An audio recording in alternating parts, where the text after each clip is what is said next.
E aí pessoal, tudo bom? Na aula de hoje nós vamos abordar um conteúdo de sociologia que fala sobre a representação do fetichismo e a base desse fetichismo que acaba influenciando as pessoas ao consumo. Logo nós vamos falar sobre o fetichismo no mercado, ou fetichismo do consumo. Fiquem de olho e até daqui a pouco.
New shiny iPhone 5. New shiny iPhone 5. New shiny iPhone 5.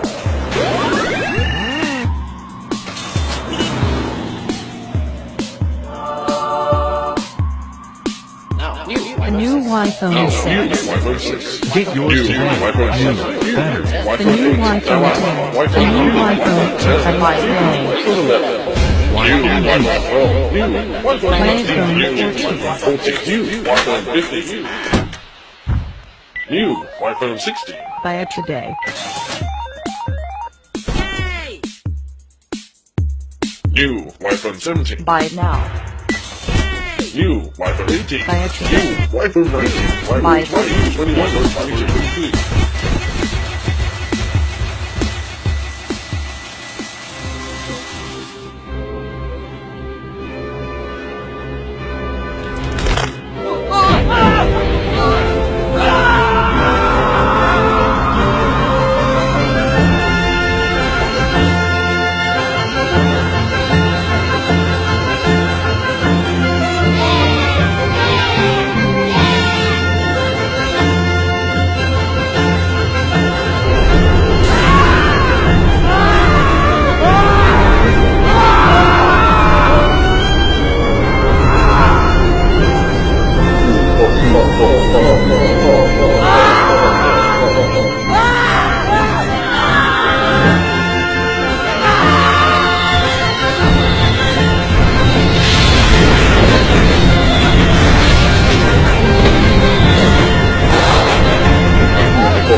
Bom pessoal, depois do vídeo que nós vimos em si, que foi a provocação inicial para essa aula a respeito do que se trata o processo do fetichismo da mercadoria, o consumo, o fetichismo de consumo em si, nós vamos falar sobre as características que estão voltadas em si a esta primeira imagem, que é em si uma representação do que é o consumo ou o fetichismo de consumo. Aí nós vemos em si que é a célula fundamental dentro do capitalismo, que é a representação do fetiche. O que é o fetiche? É o conceito pelo qual está interligado ao objeto do qual se atribui o poder sobrenatural e que se presta o custo. Este fetiche já nasce através do processo da mercadoria e como ela acaba se habituando ao processo fundamental de sobrevivência da vida humana. E aí nós temos a mercadoria que nasce no início como um produto. O produto é a representação do primeiro passo, né? E a circulação é a representação do mercado. O produto, ok, que é a mercadoria, é o primeiro passo, e a circulação é como esse produto será vendido no mercado e como esse produto em si vai em determinados momentos atrair os seus futuros consumidores. Logo, a mercadoria tem como primeiro passo o produto e em segundo passo a circulação. E é através desse processo em si de produção para circulação que nasce o fetichismo. O fetiche da mercadoria. Ela tem consigo essas características. A produção ganha status autônomo em relação à vontade humana. Isso significa que se produz mais do que o homem precisa. Logo, o que está sendo produzido ganha um status. E esse status autônomo do que está sendo produzido está à frente à relação da vontade do homem. Logo, o homem consome aquilo que não necessita necessariamente. E isso é uma representação do fetichismo.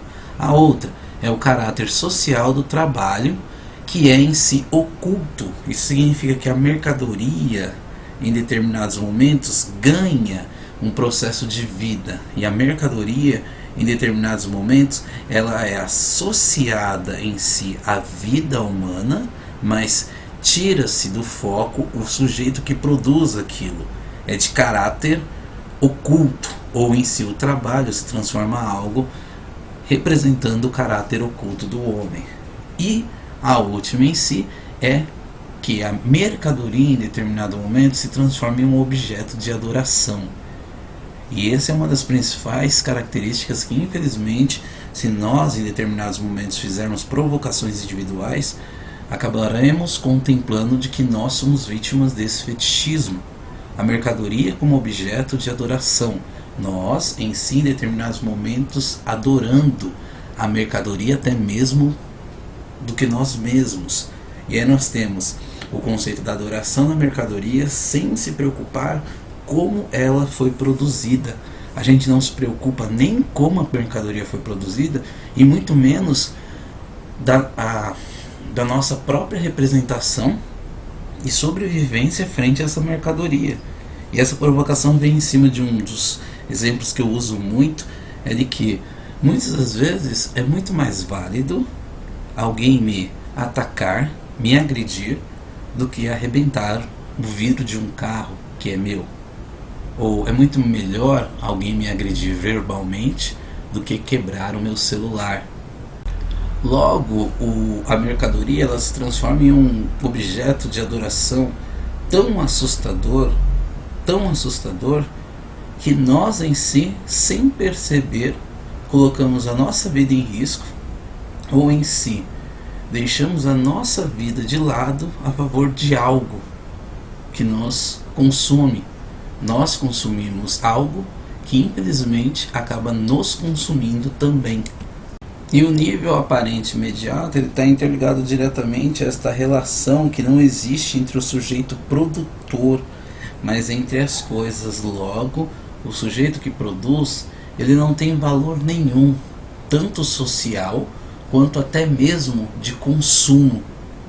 Eu estou mais interessado no que está sendo produzido, eu estou interessado nas coisas e não no sujeito que produz as coisas. É o ser humano perdendo seu espaço social frente ao meu fanatismo acima do que eu quero consumir, ou do que eu posso consumir, ou do que eu acredito que estou consumindo, mas está me consumindo também.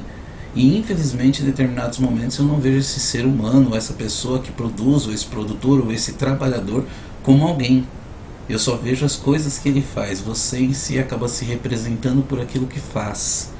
Logo, não existe um caráter social, existe um caráter baseado em coisas. Nós vamos ver um vídeo agora que é de uma propaganda do Chevrolet Onix, que fala sobre o processo do fetichismo de consumo. Na propaganda, o rapaz em determinados momentos percebe que o celular é muito mais importante do que qualquer outra coisa na vida dele. E se ele está sem o aparelho celular, é como se ele estivesse despido. Vamos lá?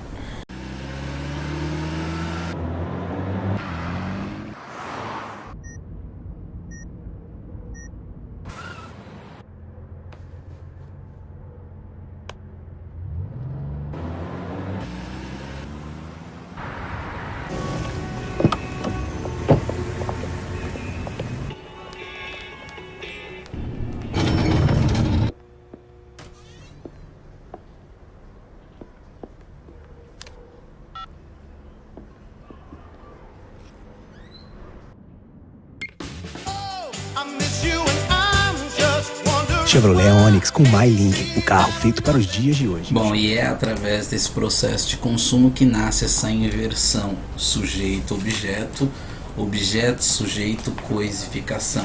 Sujeito versus objeto, o produtor versus o produto, e em determinados momentos acaba sendo trocado.